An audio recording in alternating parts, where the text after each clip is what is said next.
जो अनिल मिश्रा क्या कह रहा है क्या नहीं कह रहा, वो एक मानसिक रोगी है, पागल रोगी है। अगर उसकी बातों पर ध्यान ना दिया जाए, वो कौन है? ना तो प्रधानमंत्री है, यहाँ तक कि वो किसी भी विभाग का चपरासी तक है नहीं है, और वो ये कह रहा है कि मूर्ति नहीं लगे। तो ये सब फालतू की अनगल बातें हैं, और वो तो मानसिक रोगी हो चुका है, उस पर ध्यान देने की बात नहीं है। बाबा साहब की मूर्ति हम लोग लगा के रहेंगे, कोई बाबा साहब का संविधान मानते हैं।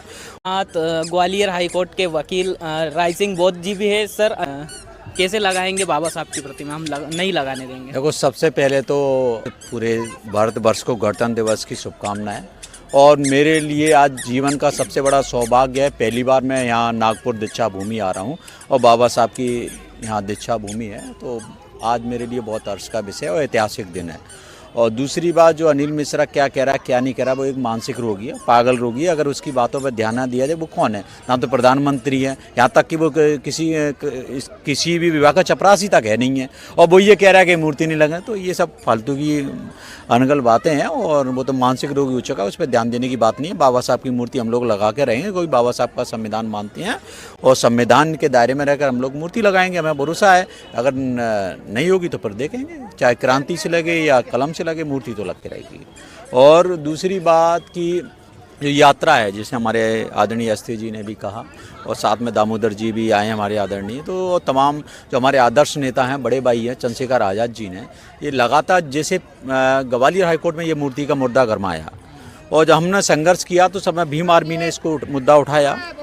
शुरुआत हालांकि ठीक है हम वकीलों ने की, मगर इसको आगे बढ़ाने का काम आज की वर्तमान की स्थिति में, इसको और मजबूती से अगर पक्ष रखने का कोई काम कर रहा है, तो वो आज़ाद समाज पार्टी भीम आर्मी है, जो हमारे सभी साथी मिलकर इसको लड़ाई लड़ने का काम कर रहे हैं। यहाँ हम लोग संकल्प लेके जाएंगे कि बाबा साहब की जो प्रतिमा स्थापित होना है ग्वालियर हाईकोर्ट में, हम यहाँ से संकल्प लेके जा रहे हैं, वो पूरे प्रदेश भर में निकालेंगे। जब तक बाबा साहब की प्रतिमा स्थापित नहीं हो जाती, ये यात्रा हमारी बरकरार रहेगी, चरणबद्ध रहेगी, क्रम बाई क्रम रहेगी।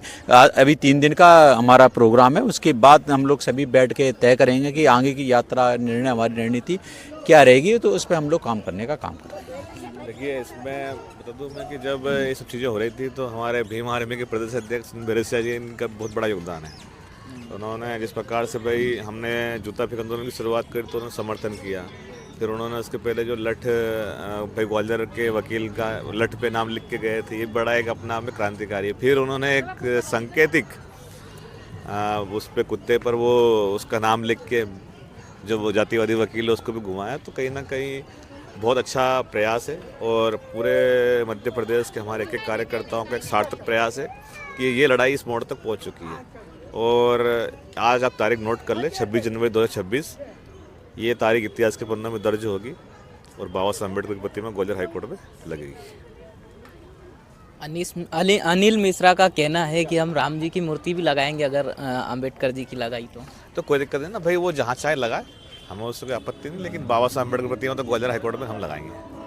हाईकोर्ट का ही बोला था उनने। नहीं तो बाबा साहब अम्बेडकर ने संविधान लिखा है, तो उनकी प्रतिमा सुप्रीम कोर्ट में लग सकती है, तो ग्वालियर हाईकोर्ट में लगेगी।